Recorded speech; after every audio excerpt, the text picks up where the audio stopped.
Dear students, یہ lecture اس وقت class 9 کے اسٹوڈنٹ کے لیے ہے اور آپ دیکھ سکتے ہیں اردو لازمی نحو صفحہ نمبر 45 اور 46 افسانہ ہے اور افسانے کا نام ہے حج اکبر، منشی پریم چند کا افسانہ ہے۔ ایکٹیویٹی نمبر 1 ہے۔ یہاں پر یہ سکھایا گیا ہے کہ کیسے تویں جیم کے ساتھ ملتا ہے یا عین جیم کے ساتھ فے اور جیم کیسے ملتے ہیں، کاف اور جیم کیسے ملتے ہیں اور کیسے اس کو گول کیا جاتا ہے۔ ایکٹیویٹی نمبر 2 ہے مشکل الفاظ کے معنی آپ نے کتاب پر لکھنے ہیں اور اس واٹس ایپ نمبر پر بھیجنے ہیں۔ کل ہم نے یہ پڑھا تھا کہ دایا عباسی چونکہ گھر سے نکل چکی ہے اور اس کے پیچھے نصیر بہت بے حال ہو رہا ہے۔ صبح کا وقت تھا، نصیر چارپائی پر آنکھیں بند کیے پڑا تھا۔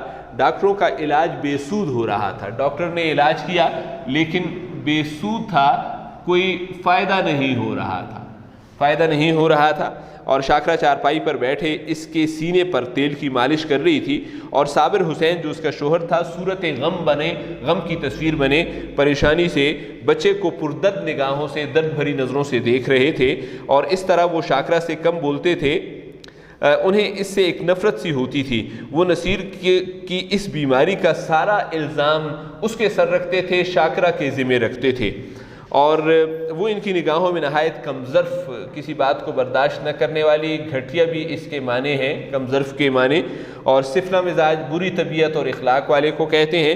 بے حس عورت سمجھتے تھے جس میں احساس نہ ہو۔ اور شاکرہ نے ڈرتے ڈرتے کہا آج بڑے حکیم صاحب کو بلا لیتے ہیں۔ اس زمانے میں ڈاکٹر کم ہوتے تھے، حکیموں سے ہی علاج کرایا جاتا تھا، تو محلے کا شہر کا بڑا کوئی حکیم مشہور ہوگا، شاید انہی کی دوا سے فائدہ ہو جائے۔ صابر حسین نے کالی گھٹاؤں کی طرف دیکھا، آسمان پر آنے والے کالے بادل دیکھے، مطلب بارش ہونے والی تھی تو اس لیے باہر جانا مناسب نہیں تھا، اور ترشی سے دیکھ کر نہایت ترشی سے جواب دیا، یہ معنی رہ گئے ہیں، ترشی سے برے انداز میں اور تلخ انداز میں کہا۔ اور کیا کہا انہوں نے کہ بڑے حکیم نہیں، لقمان بھی آ جائے، ایک مشہور حکیم ہے، تو اس سے کوئی فائدہ نہیں ہوگا۔ شاکرہ تو کیا اب کسی کی دوا ہی نہ ہوگی، مطلب اس کے لیے کوئی اثر نہیں ہوگا، بس اس کی ایک ہی دوا ہے، صابر نے کہا، اور وہ نایاب ہے، نایاب ایسی چیز جو دستیاب نہ ہو۔ اس سے مراد یہاں پر وہ دایا ہے، وہی اس کی دوا ہے۔ شاکرہ تمہیں تو وہی دھن سوار ہے، ایک ہی شوق ہے، یعنی نصیرہ کو گھر لانے کا کہہ رہے ہو کیا؟ عباسی یہاں پر پہلی دفعہ ہم نے دیکھا، عباسی MCQ ہے، دایا کا نام عباسی ہے، اور تمہیں تو وہی دھن سوار ہے، وہی ایک دھن سوار ہے، یعنی تمہیں ایک ہی شوق ہے، اور کیا عباسی امرت پلا دے گی، اثر کرنے والی دوا، یعنی آب حیات پلا دے گی؟ صابر ہاں، وہ تمہارے لیے چاہے زہر ہو، یہ عباسی جو ہے وہ تمہارے لیے تو زہر ہے، لیکن بچے کے لیے کیا ہے؟ بچے کے لیے امرت ہے، آب حیات ہے۔ میں نہیں سمجھتی کہ اللہ کی مرضی میں اسے اتنا دخل ہے، یہ اللہ کی مرضی ہے کہ وہ بیمار ہوگا، اس میں اتنا دخل نہیں ہوگا۔ اگر نہیں سمجھتی ہو تو اب تک نہیں سمجھا اور تم نے نہیں سمجھا تو بچے سے ہاتھ دھونا پڑیں گے، بچے سے محروم ہو جاؤ گی، بچہ مر جائے گا تمہارا۔ شاکرہ چپ رہو، کیسا شگون برے الفاظ زبان سے نکالتے ہو، اگر ایسی جلی کٹی سنانا ہے، طنز کرنا ہے تو یہاں سے چلے جاؤ۔ ہاں میں چلا جاتا ہوں، مگر یاد رکھنا یہ خون، بچے کی موت جو ہے وہ تمہاری گردن پر ہے، اس کا الزام تم پر ہوگا، تم نے کیا ہے۔ اگر لڑکے کو، اپنے بیٹے کو پھر تندرست دیکھنا چاہتی ہو تو عباسی کے پاس جاؤ، اس کی منت کرو، التجا کرو، تمہارے بچے کی جان اس کے رحم و کرم پر ہے، اگر وہ رحم کر دے اور واپس آ جائے تو اسی پر ہے، التجا کرو، اس سے درخواست کرو، اور اس پر منحصر ہے، انحصار ہے، امید ہے، بھروسہ ہے کہ ایسے ٹھیک ہو جائے گا۔ اور شاکرہ نے کچھ جواب نہ دیا، اس کی آنکھ سے آنسو جاری ہو گئے۔ صابر حسین نے پوچھا کیا مرضی ہے، جاؤں اسے تلاش کروں؟ شاکرہ تم کیوں جاؤ گے، میں خود چلی جاؤں گی۔ صابر نہیں، معاف کرو، مجھے تمہارے اوپر اعتبار نہیں، نہ جانے تمہارے منہ سے کیا نکل جائے، اور وہ آتی بھی ہو تو نہ آئے۔ شاکرہ نے شوہر کی طرف نگاہ ملامت سے دیکھا، بڑی شرمندگی کی نگاہوں سے دیکھا اور دیکھ کر کہا ہاں اور کیا، مجھے اپنے بچے کی بیماری کا کلک تھوڑے ہی ہے، کلک غم دکھ تھوڑے ہی ہے، یعنی مجھے بھی بہت زیادہ ہے، تھوڑے ہی ہے، مجھے بھی بہت غم جو ہے وہ بہت زیادہ ہے۔ تھوڑے ہی ہے، اور میں نے شرم کے مارے تم سے کہا نہیں، لیکن میرے دل میں بار بار یہ خیال پیدا ہوا کہ اگر مجھے دایا کے مکان کا پتہ معلوم ہوتا تو میں اسے کب کا منا لاتی۔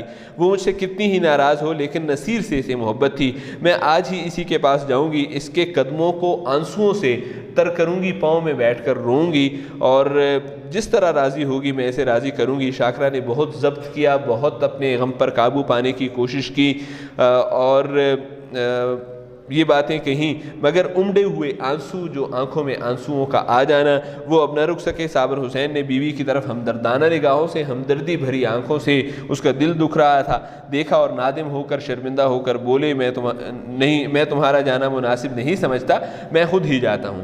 عباسی دنیا میں اکیلی تھی، کسی زمانے میں اس کا خاندان گلاب کا سرسبز اور شاداب درخت تھا۔ یہاں دیکھیں عباسی کا خاندان جو تھا، عباسی کا خاندان گلاب کا سرسبز اور شاداب درخت تھا۔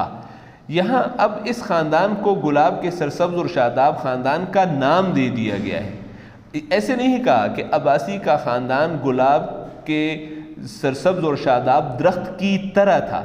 اگر کی طرح کا اضافہ ہوتا تو یہ تشبیہ ہو جاتی، لیکن یہاں پر تو جس چیز کے ساتھ تشبیہ دی ہے نا عباسی کے خاندان کو، تشبیہ نہیں دی بلکہ عباسی کے خاندان کو اسی چیز کا نام دے دیا ہے کہ عباسی کا خاندان گلاب کا سرسبز اور شاداب درخت تھا۔ تو یہ سوال یہ ہے کہ یہ کیا ہے؟ جی اسٹوڈنٹ، اس کو استعارہ کہتے ہیں۔ یہ استعارہ ہوتا ہے، یعنی کسی چیز کو دوسری چیز کا نام دے دینا، اور ظاہر ہے دونوں میں وجہ کیا ہوگی؟ نام دینے کی وجہ کیا ہوگی؟ نام دینے کی وجہ تشبیہ ہی ہوگی۔ گلاب کا سرسبز و شاداب درخت کا مطلب یہ ہے کہ عباسی کا خاندان بھی اسی طرح ترقی یافتہ، اچھا، آباد اور روشن درخت تھا۔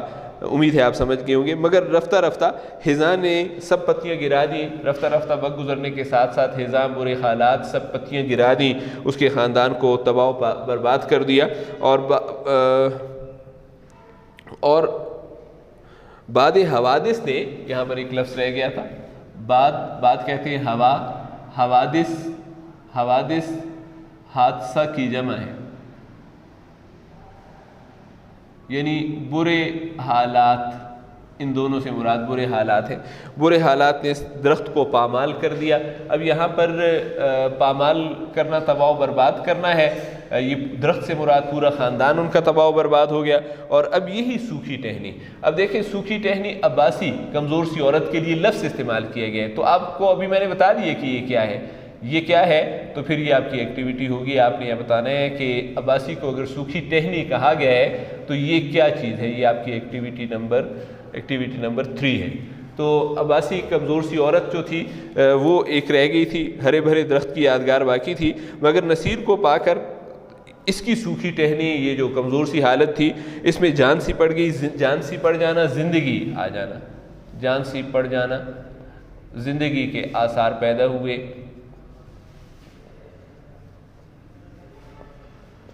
عباسی کی زندگی میں اس میں ہری ہری پتیاں نکل آئی تھیں، وہ زندگی جو اب تک خشک اور پامال تھی، تباہ و برباد تھی، اس میں پھر رنگ و بو کے آثار پیدا ہونے لگے۔ رنگ و بو کے آثار نصیر کی وجہ سے عباسی بھی خوش ہو گئی تھی۔ عباسی نصیر کی بھولی بھولی باتوں، بچوں کی بھولی بھولی باتیں ہوتی ہیں، پر نثار ہو گئی، قربان ہو گئی، مگر وہ اپنی محبت کو شاکرہ سے چھپاتی تھی، اس لیے کہ ماں کے دل میں رشک نہ ہو، ماں یہ نہ سوچے کہ نصیر کو عباسی میری طرح یا مجھ سے بھی زیادہ چاہتی ہے، اس چیز کی وجہ سے وہ محبت کو چھپاتی تھی۔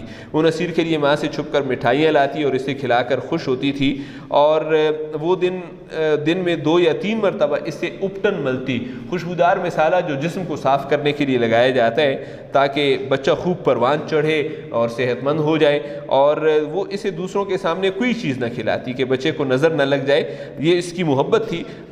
ہمیشہ دوسروں سے بچے کی کم خوری کا رونا روتی کہ یہ کم کھانا کھاتا ہے، حالانکہ وہ پورا کھانا کھاتا، لیکن لوگوں کے سامنے یہ بولتی تھی کہ یہ کم کھانا کھاتا ہے. کس وجہ سے؟ اس وجہ سے کہ اسے نظر بد سے بچانے کے لیے، کہ کہیں اس کو بری نظر نہ لگ جائے، اور ہمیشہ دوسروں سے نظر بد سے بچانے کے لیے تعویذ گنڈے لاتی، بابوں کے پاس جاتی، علماء سے نظر سے بچنے کی تعویذات وغیرہ کراتی. یہ اس کی خالص پیور محبت تھی، مادرانہ محبت تھی، ماں کی طرح کی محبت تھی، جس میں اپنے روحانی اہتزاز کے سوا دلی خوشی، یہ اپنے روحانی سکون اور دلی خوشی کے سوا اس کی کوئی غرض نہ تھی، اس کا کوئی اور لالچ نہیں تھا. یہ اسٹوڈنٹ یہاں پر آپ کا لیکچر وائنڈ اپ ہوتا ہے. امید ہے کہ آپ کو الفاظ معنی کی سمجھ آ گئی ہوگی، اور جو ایکٹیویٹی آج آپ کو کروائی گئی ہے استعارہ کی، وہ بھی سمجھ آ گئی ہوگی. امید ہے کہ آپ ان تمام ہوم ورکس کو ترتیب کے ساتھ کریں گے. شکریہ.